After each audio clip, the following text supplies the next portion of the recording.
Good night, New York City. Welcome to IB News.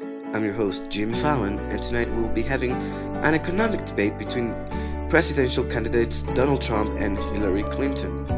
Our mediator will be the esteemed Professor Mauricio Payan from the prestigious school Tecnológico Monterrey Campus Santa Fe, who majored in economics and finance from ITAM. And I'm telling you folks, what a debate we have for you tonight. Now to you, Mao. Thanks, Jimmy. Well, we will start the debate with a simple question. Should we or should we not implement more taxes on tobacco? Hillary? Thank you, Payan. Good night, New York. Such a great place to be.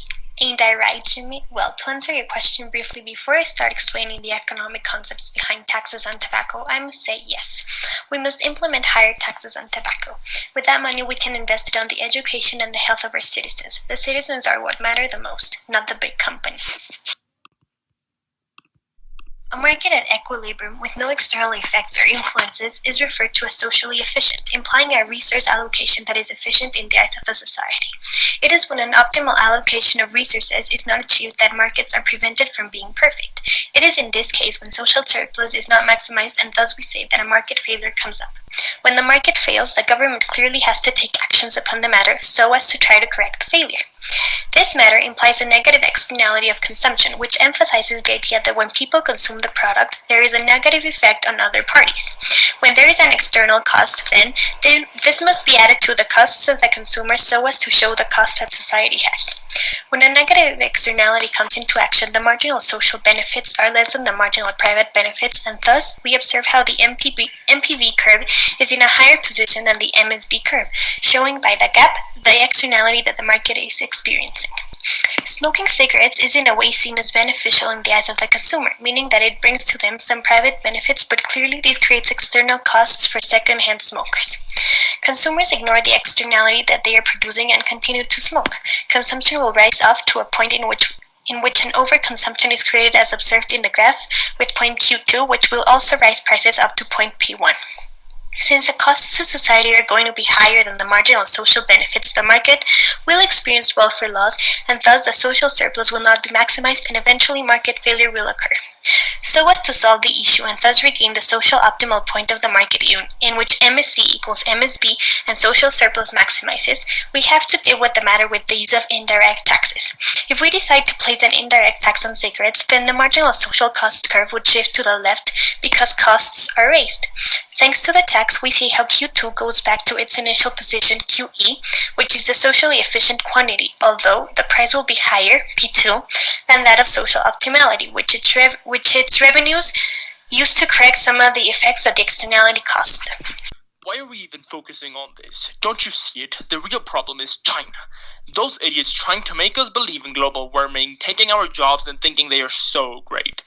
We should focus on implementing protectionist measures against them. We have to make America great again, and only I will be able to do that. US wanted to take a step towards the imposition of tariffs on Chinese-made tires in an attempt to protect the American industry. Allegedly, Chinese tire imports were unfairly benefited from government subsidies, and thus were dumped. Dumping refers to a country selling large quantities of goods at a lower price than its production cost in another country. When China's exports subsidize tariffs, it is a case of dumping since the price does not reflect the cost that the Chinese producers have. As observed, the equilibrium of the new domestic supply curve is below the world price. Thus, the available products with this price that go from Q2 to Q5 are dumped. A tariff is a tax that is charged on imported goods and considered to be a protectionist policy since it prevents economies from being affected by imports. In the case evaluated, a tariff on the imported good would raise the price of the product and eliminate the cost advantage of dumped imports. However, such a protectionist policy should be evaluated to determine how accurate it is.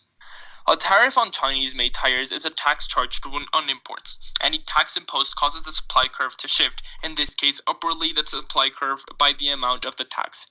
The tariff is imposed on the foreign producers of the good and not the domestic ones.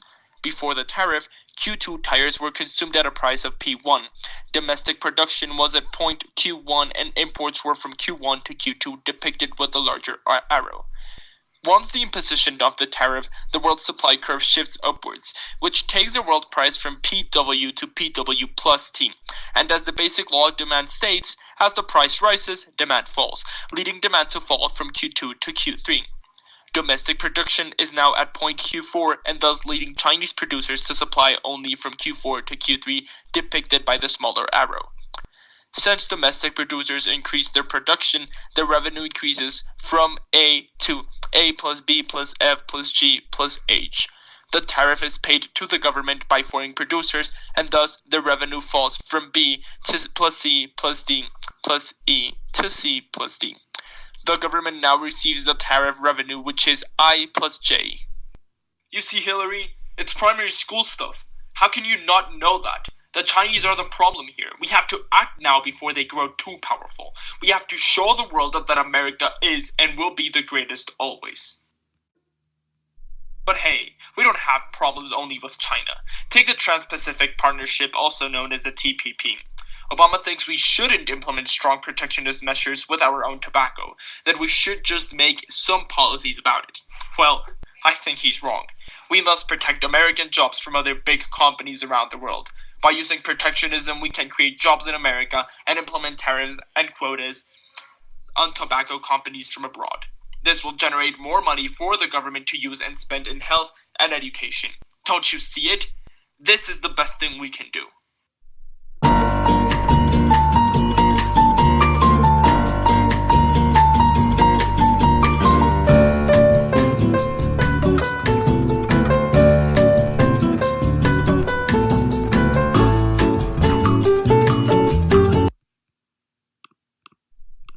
Like always doing whatever you want, Donald. Is this really who America wants holding our nuclear? No. You don't tell me or the great citizens of this country what to do. I'll send you to prison, you lying... Okay, guys, okay. Let's call it a night. Jimmy? Well, folks, that concludes tonight's debate. Special thanks to Mauricio Payan, Donald Trump, and Hillary Clinton for being here tonight. Hope to see you tomorrow for a special segment on how to be an IB student and not commit suicide. It's a killer, I tell you. Good night, New York.